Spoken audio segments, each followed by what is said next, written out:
I am Nisha. Welcome to part 2 video class on matter in our surroundings. So, in the last class, I told you about the properties of particles of matter. In the case, the particles of matter are continuously moving. They are having force of attraction between them. They are having space in between them. So, particles in the properties that is applicable for the solids, liquids and gases also. Why? Because ആ particles കൊണ്ടാണ് ആരുണ്ടാക്കിയിരിക്കുന്നത് സോളിഡ്സിനെയും ലിക്വിഡ്സിനെയും ഗ്യാസസിനെയും ഉണ്ടാക്കിയിരിക്കുന്നത്. So based on these properties we can distinguish between solid, liquid and gas. ആദ്യം നമ്മൾ പറയാൻ പോകുന്നത് സോളിഡ്സിനെ പറ്റിയാണ്, പിന്നെ liquids, പിന്നെ ഗ്യാസസ്. ഈ പിക്ചർ ഞാൻ ഈ ക്ലാസ്സിൽ നിങ്ങൾക്ക് പറഞ്ഞു തന്നായിരുന്നു. This is the arrangement of particles in solids, liquids and gases. ഈ പാർട്ടിക്കിൾസ് എന്ന് പറയുമ്പം it may be atom or molecule, രണ്ടും ആവാം, ആറ്റം ആവാം, മോളിക്യൂൾ ആവാം. അപ്പോൾ സോളിഡിൻ്റെ കേസ് പറയുകയാണെങ്കിൽ the molecules are very closely packed, tightly packed ആണ് അല്ലേ. ലിക്വിഡ്സിൻ്റെ കേസിലാവുമ്പം they are not so tightly packed, കുറച്ച് ഇറ്റ് ഈസ് ലൂസ്ലി പാക്ഡ് അല്ലേ. They are having lot of space in between them. അതിനാണ് നമ്മൾ ഇന്റർമോളിക്കുലർ ഡിസ്റ്റൻസ് എന്ന് പറയുന്നത്. ഇവിടെ ഇന്റർമോളിക്കുലർ ഡിസ്റ്റൻസ് വളരെ കുറവാണ്. What about gases? They are loosely packed. They are having lot of space in between them. Okay? So we can say their intermolecular distance is very high. പിന്നെ നിങ്ങൾക്ക് നല്ലോണം അറിയാം പാർട്ടിക്കിൾസിൻ്റെ വേറെ പ്രോപ്പർട്ടി നിങ്ങൾക്ക് അറിയാം. They are attracting each other. They are moving. They are having space in between. ഇനി ഇതിനെ depend ചെയ്തിട്ട് we are discussing the properties of solids, liquids and gases. അതിൽ ഫസ്റ്റ് നമ്മൾ പറയുന്നത് സോളിഡ്സിനെ പറ്റിയാണ്. അപ്പോൾ സോളിഡ്സിൻ്റെ കേസ് പറയുകയാണെങ്കിൽ first property is they are very rigid. എന്തുകൊണ്ടാണ് റിജിഡ് ആണെന്ന് പറയാൻ കഴിയാം സോളിഡ്സ്? Example this marker. ഈ മാർക്കർ ഇപ്പോൾ ഞാൻ എടുക്കുകയാണെങ്കിൽ ഞാനത് പ്രസ് ചെയ്യാണ്, അല്ലെങ്കിൽ ഞാൻ എന്നെ കുടിക്കാൻ ശ്രമിക്കുകയാണ്. But it's not possible. Why? Because this is rigid. Why this is rigid? ഇതിപ്പോൾ ഞാൻ ഇവിടെ വെച്ചിട്ട് പോവുകയാണെങ്കിൽ it will remain there as such അല്ലേ. വേറൊരാൾ ഒന്ന് എടുക്കുന്നത് വരെ it will remain there as such. That means it is rigid, it is having a fixed shape, it is having a fixed mass and it is having a fixed volume. അല്ലേ? അപ്പോൾ ഈ സോളിഡ്സിൻ്റെ case പറയുകയാണെങ്കിൽ അത് rigid ആണ്, fixed mass ഉണ്ട്, fixed volume ഉണ്ട്, fixed ആയിട്ടുള്ള ഷേപ്പും ഉണ്ട് അല്ലേ. എന്തുകൊണ്ടാണ് ഇരിക്കാൻ കാര്യം? when we look into its properties we can see that the particles are very closely arranged അല്ലേ. particles closely arranged ആയതുകൊണ്ട് they are not having any space for moving, so they are not able to move. We will not be able to compress it. Yes or no? So all this property, rigidity, the property for the solid is because of its arrangement. They are very closely packed. There is no space in between them, or there is no intermolecular distance between them, so that we will not be able to crush it. അപ്പോൾ നിങ്ങൾ ചോദിക്കും ഭയങ്കര rigid ആണെന്ന് പറയുന്നുണ്ടല്ലോ എല്ലാ സോളിഡ്സും. അങ്ങനെയാണെങ്കിൽ rubber band എന്ന് പറയുന്ന സാധനം അത് ഭയങ്കര ഫ്ലെക്സിബിൾ ആണ് അല്ലേ, റിജിഡ് അല്ല. So is it a solid? Rubber band solid ആണോ?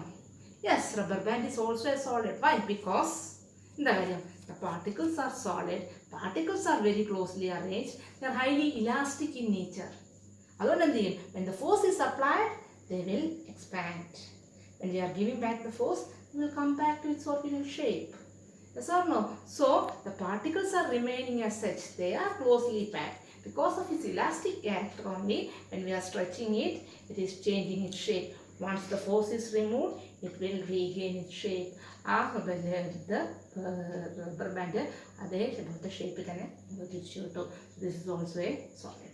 ഞാൻ പറഞ്ഞു കൂടുതലും ദിസ് ആർ വെരി റിജിഡ് എന്ന് പറഞ്ഞു അല്ലേ. അങ്ങനെയാണെങ്കിൽ സ്പോഞ്ച് റിജിഡ് ആണോ? ഒരിക്കലും അല്ല. I can crush it, isn't it? എനിക്ക് നല്ലോണം അതിനെ അമർത്താൻ പറ്റും. എന്തുകൊണ്ടാണ് കാര്യം? അപ്പോൾ അത് സോളിഡ് ആണോ? Yes, that is also solid. Sponge is solid. It's having lot of holes in it. That holes, inside that holes they are having air. So the air is getting removed or it is getting expelled when I am pushing it. അപ്പോൾ ഞാൻ നല്ലോണം അമർത്തുകയാണെങ്കിൽ അവിടെ നിന്ന് എന്താ പോകുന്നത്? Air പോകുന്നത് കൊണ്ടാണ് അത് കംപ്രസ്ഡ് ആകുന്നത്.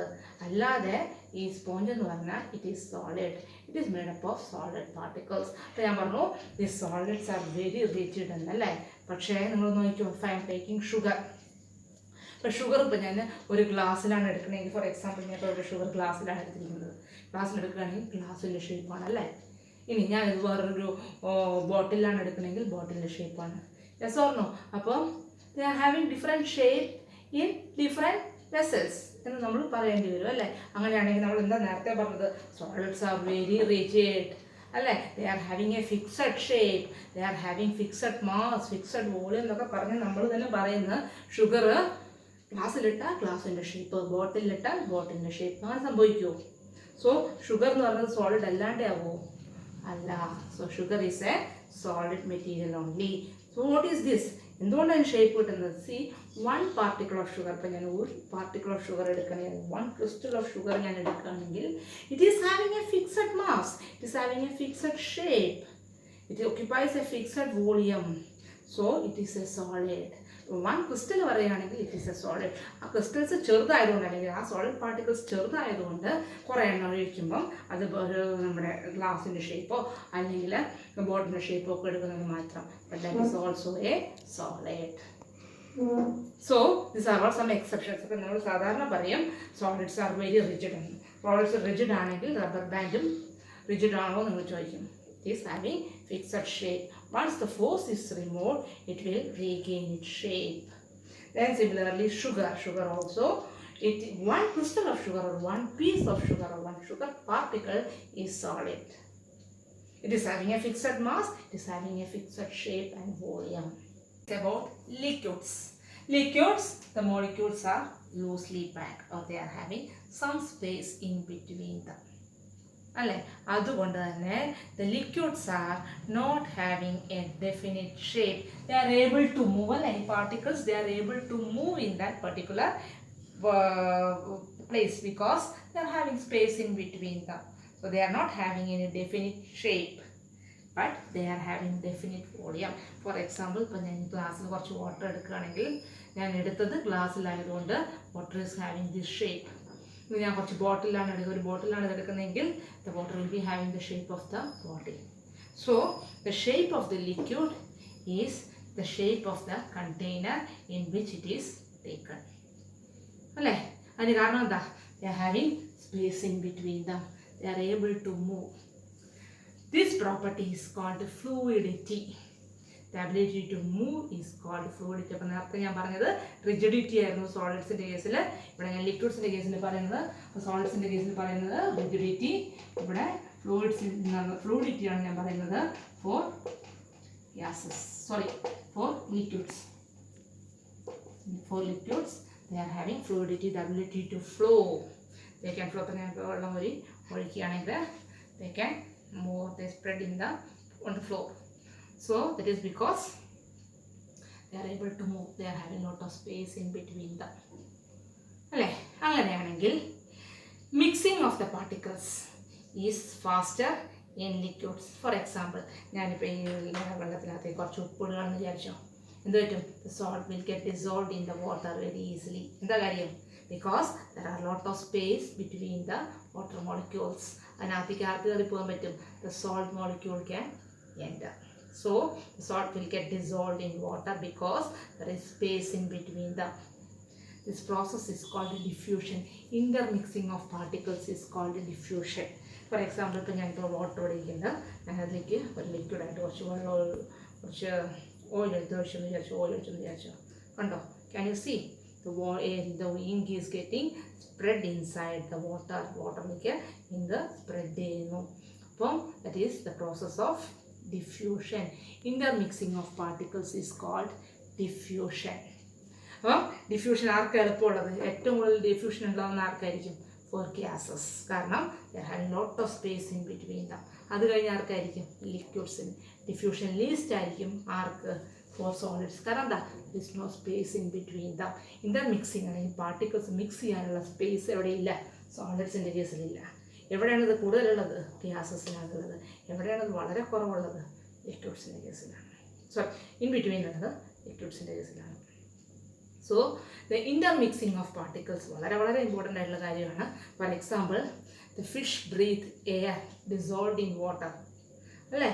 ഓക്സിജൻ ഡിസോൾവ് ഇൻ വാട്ടറിനെയാണ് ഫിഷ് ബ്രീത്ത് ചെയ്യാൻ വേണ്ടി ഉപയോഗിക്കുന്നത്, അല്ലെങ്കിൽ അക്വാട്ടിക് ആനിമൽസ്, അല്ലെങ്കിൽ അക്വാട്ടിക് പ്ലാന്റ്സ്, ഇവർക്കെല്ലാം for their breathing they are taking the oxygen dissolved water. So that is the process of diffusion. ഇനി ഡിഫ്യൂഷൻ എപ്പോഴാണ് ഫാസ്റ്റർ ആവുക? If the substance is hot. For example, ഞാൻ ചെറിയൊരു എക്സാമ്പിൾ നമ്മൾ പറയാം. ഇപ്പോൾ നമ്മൾ അഗർബത്തി കത്തിക്കാന്ന് വിചാരിച്ചോ, ആ മണം പെട്ടെന്ന് എല്ലാ റൂമുകളിലേക്കും പടരും അല്ലേ? എന്താ കാര്യം? Because the hot gas from the agarbatti get mixed with the gas molecules. അപ്പോൾ diffusion will be faster for hot objects or for hot particles. എന്തായിരിക്കും കാര്യം എന്നറിയോ? These particles possess kinetic energy. Temperature കൂടുന്തോറും kinetic energy കൂടും. Kinetic energy means energy due to motion. അപ്പം energy, മൂവ്മെൻറ്റിനുള്ള energy കൂടും. മൂവ്മെൻറ്റിന് എനർജി കൂടുമ്പോൾ എന്ത് സംഭവിക്കും? Diffusion will be also greater. Or intermixing will be, നമുക്കറിയാം, നല്ല സ്പീഡിൽ ഗ്യാസസ് മിക്സ് ആവുകയാണെങ്കിൽ, അല്ലെങ്കിൽ ലിക്വിഡ്സ് മിക്സ് ആവുകയാണെങ്കിൽ the process of diffusion will be faster. അതേപോലെ തന്നെ ഇപ്പോൾ ഞാൻ എടുത്തത് കോൾഡ് വാട്ടർ പ്ലസ് ഇൻഗ്രീഡിയൻ്റ്. ഇനി ഇതിന് പകരം ഞാനിവിടെ കുറച്ച് ഹോട്ട് വാട്ടർ എടുത്തിട്ട് അതിലേക്ക് 1-2 ഡ്രോപ്പ് ഇങ്ക് ആഡ് ചെയ്യുകയാണെങ്കിൽ the process of diffusion or mixing is very fast. എന്തായിരിക്കും കാരണം? Because the hot water possesses kinetic energy, or the molecules or the particles of hot water possess kinetic energy. So what happens? They will be moving very fast. When they are moving very fast, what happens? The intermixing process will be fast, or the diffusion will be greater. But temperature കൂടുന്തോറും ഡിഫ്യൂഷനും കൂടും.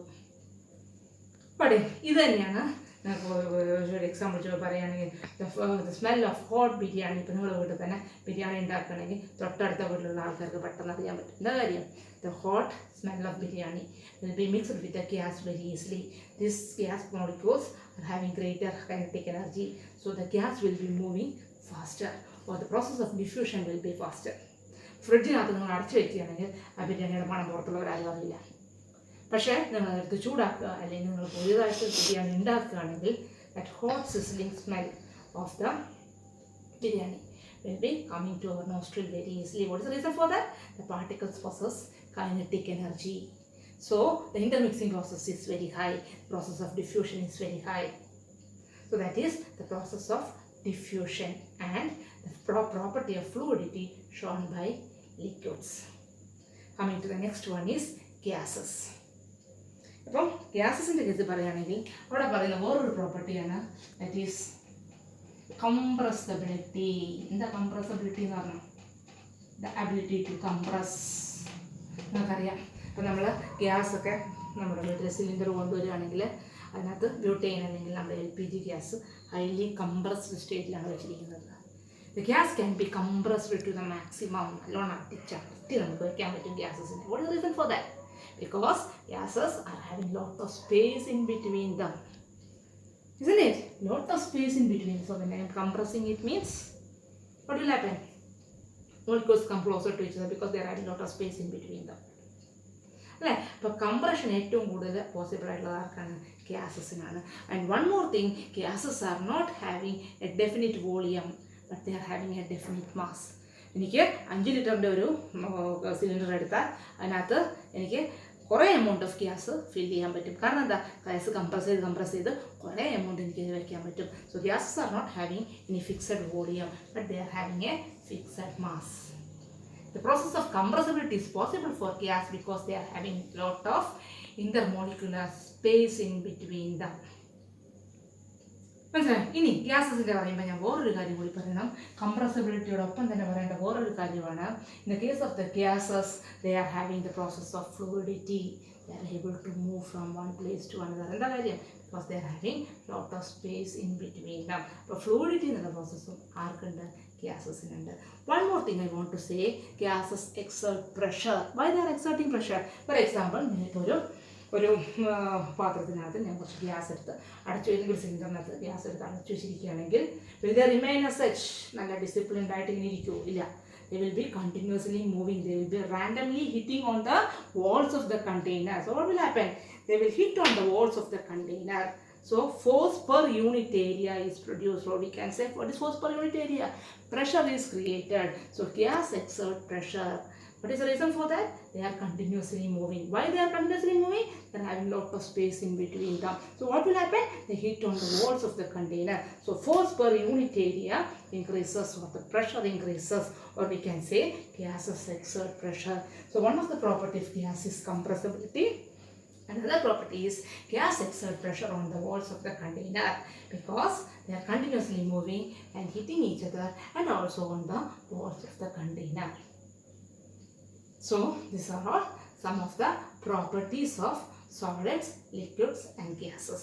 ഇനി നിങ്ങളുടെ ടെക്സ്റ്റിൽ കുറച്ച് questions വന്നിട്ടുണ്ട്, അതും കൂടി ഞാൻ ഡിസ്കസ് ചെയ്തിട്ട് നിർത്താൻ പോവാണ്. First one is a gas fills completely in the vessel in which it is taken. What is the reason for that? Give reason. എന്തുകൊണ്ടാണ് ഗ്യാസ് കംപ്ലീറ്റ് ആയിട്ട് സിലിണ്ടറിൽ ഫില്ല് ചെയ്യാനുള്ള കാരണം?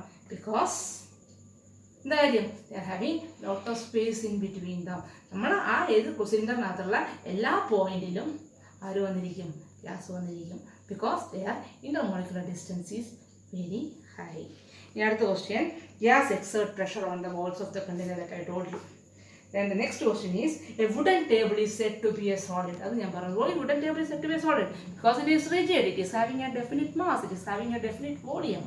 We will not be able to change its shape by small force. These are all some of the reasons why the almara is said to be a solid. Then one more question is that is, we can easily wave our hand through the air, but it's not so easy with a wooden block. കൈ നമുക്ക് എത്ര പെട്ടെന്ന് വേണമെങ്കിലും അങ്ങോട്ടും ഇങ്ങോട്ടും wave ചെയ്യാൻ പറ്റും, പക്ഷേ we are not able to wave it through wooden block. What is the reason for that? Air is having lot of space in between them. We will be able to wave our hand through this air very easily. But if it is wooden block means the particles are very closely packed. We will not be able to wave our hand through this closely packed structure. ഇനി വേറൊരു question കൂടെ നിങ്ങളുടെ ടെക്സ്റ്റിനകത്തുണ്ട്. Usually solids are having very high density. നിങ്ങൾ ഞാൻ പറയുന്നതിനോട് യോജിക്കുന്നോ? Solids are having very high density. What is density? Density is mass by volume. They are closely packed, so their volume will be less and mass will be higher. അതുകൊണ്ട് numerator കൂടുതലാണ്, denominator കുറവാണ്. So what happens? Density is very high. അല്ലേ? അപ്പോൾ സോളിഡ്സിന് കൂടുതൽ density കൂടുതലാണെന്ന് ഞാൻ പറഞ്ഞാൽ നിങ്ങളത് സമ്മതിക്കും. ഇനി വേറൊരു സെൻറ്റൻസ് കൂടെ ഉണ്ട്, ice float on water. That means density of ice is lesser than that of water. Ice is the solid form of water, അല്ലേ? അങ്ങനെയാണെങ്കിൽ നമ്മൾ എന്താ വിചാരിക്കേണ്ടത്? I should have more density than water എന്നാണ് നമ്മൾ വിചാരിക്കേണ്ടത്. അപ്പോൾ ശരിക്കും പറഞ്ഞാൽ ഐസ് വെള്ളത്തിലിടുകയാണെങ്കിൽ ഐസ് താഴേക്ക് പോകണം എന്നാണെങ്കിൽ സിങ്ക് ചെയ്യണം എന്നാണ് നമ്മൾ വിചാരിക്കുന്നത്. Why? Because solids are having high density than liquids. പക്ഷേ അത് കാണുന്നില്ല, ഒരു എക്സെപ്ഷണൽ കേസ് ഉണ്ട്. What is the reason for that? നിങ്ങൾക്ക് ആർക്കെങ്കിലും പറയാമോ? What will be the reason? See this ice അല്ലെങ്കിൽ വാട്ടർ സോളിഡിഫൈ ചെയ്യുന്ന സമയത്ത്, ഫ്രീസ് ചെയ്യുന്ന സമയത്ത് ഇറ്റ് വിൽ ഗെറ്റ് എക്സ്പാൻഡ്. നിങ്ങൾക്ക് ശ്രദ്ധിച്ചാൽ അറിയാം, ഇപ്പോൾ നമ്മൾ വീട്ടിൽ മിൽമയുടെ പാലിൻ്റെ കവർ വാങ്ങിക്കുകയാണെങ്കിൽ, മിൽക്കായിട്ട് ഇരിക്കുകയാണെങ്കിൽ, ലിക്വിഡ് സ്റ്റേറ്റ് ആയിട്ട് ഇരിക്കുകയാണെങ്കിൽ കുറച്ച് സ്പേസ് ആ കവറിലുണ്ടാവും ഫ്രീ ആയിട്ട്. അതേസമയം നമ്മൾ ഫ്രീസറിൽ വെച്ച് ഫ്രീസ് ചെയ്ത് ഐസായിട്ടുള്ള മിൽമ കവറാണ് നമ്മൾ എടുക്കുന്നതെങ്കിൽ ആ ഐസായിട്ടുള്ള മിൽക്ക് കംപ്ലീറ്റ് ആയിട്ട് കുറച്ച് സ്പേസ് വിട്ട് ബാക്കിയുള്ള പ്ലേസിലെല്ലാം അത് ഫില്ല് ചെയ്തിട്ടുണ്ടാവും. അതിൻ്റെ അർത്ഥം എന്താ? On freezing the liquids, some of the liquids, എല്ലാം പറയാൻ പറ്റില്ല, വാട്ടർ അങ്ങനെയാണ്, gets expand on freezing. The liquid water gets expand, or the ice will be having more volume than that of water. അതിന് കാരണം ഹൈഡ്രജൻ ബോണ്ടിങ് എന്ന് പറയും. This you will be studying in your higher classes. Hydrogen bonding കാരണമാണ് expand ചെയ്യുന്നത് ice. അപ്പം volume will increase. Volume എവിടെയാണ് എടുക്കുന്നത്? ഡിനോമിനേറ്ററിലാണ് എടുക്കുന്നത്. ഡിനോമിനേറ്ററിൽ കിടക്കുന്ന വോളിയം കൂടിയാൽ എന്ത് സംഭവിക്കും? സ്വാഭാവികമായിട്ടും ഡെൻസിറ്റി കുറയും. So ice is having lower density than water. So ice floats on water. That is the correct reason for that. In our textile compressibility ഒരു ചെറിയ എക്സ്പെരിമെൻറ്റും കൂടി കൊടുത്തിട്ടുണ്ട്. അതോടെ ഞാൻ ജസ്റ്റ് പറഞ്ഞേക്കാം, നിങ്ങൾക്ക് എല്ലാവർക്കും അറിയുന്നതാണ്. ഒരു സിറിഞ്ച് എടുത്തിട്ട് സിറിഞ്ചിൻ്റെ പിസ്റ്റൺ അങ്ങ് മാറ്റുക, എന്നിട്ട് 3 സിറിഞ്ച് എടുക്കുക. ഒന്നിൽ നമ്മൾ ചോക്ക് വയ്ക്കുക. The second one you keep some water, and in the third one you keep it as vacant, and now keep the piston and try to pull the piston down. എവിടെയായിരിക്കും ഏറ്റവും കൂടുതൽ എളുപ്പം? ഒന്നിൽ നമ്മൾ വെച്ചിരിക്കുന്ന ചോക്കാണ്, രണ്ടാമത്തിൽ വെച്ചിരിക്കുന്ന ലിക്വിഡാണ്, വാട്ടർ എക്സാമ്പിൾ വാട്ടറാണ്, മൂന്നാമത്തിൽ വെച്ചിരിക്കുന്നത് ഗ്യാസാണ്. In which case the piston will be moved very easily. നിങ്ങൾക്കറിയാം എവിടെയാണ് കംപ്രസിബിലിറ്റി എവിടെയാണോ കൂടുതൽ അവിടെ ആയിരിക്കും പിസ്റ്റൺ നല്ലോണം താഴേക്ക് പോകുന്നത്. എവിടെയാണ് കംപ്രസിബിലിറ്റി കൂടുതൽ? I told U gases are having maximum compressibility. There is no space in between them, means they are having the gas inside it. Gases are having lot of space in between them. So when we are moving the piston down, what will happen? The piston moves very easily because compressibility is maximum for gases. ഇനി ലിക്വിഡിൻ്റെ കേസിന് കുറച്ചുകൂടെ force വേണം, എന്നാലേ piston താഴേക്ക് വരുള്ളൂ. Because liquids are only a very little amount compressible. What about solids? ഇപ്പോൾ നമ്മൾ എടുക്കുന്ന ചോക്ക് എത്ര അമർത്തിയാലും പിസ്റ്റൺ താഴേക്ക് വരില്ല. What is the reason for that? Solids are not compressible. They are very rigid. They are having lot of they are not having a space in between them for the process of compression. So this is one experiment to show the compressibility of solid, liquid and gas. By this portion I try to distinguish between solid, liquid and gas based on their arrangement as particles in matter. I think the video is useful for you. Thank you.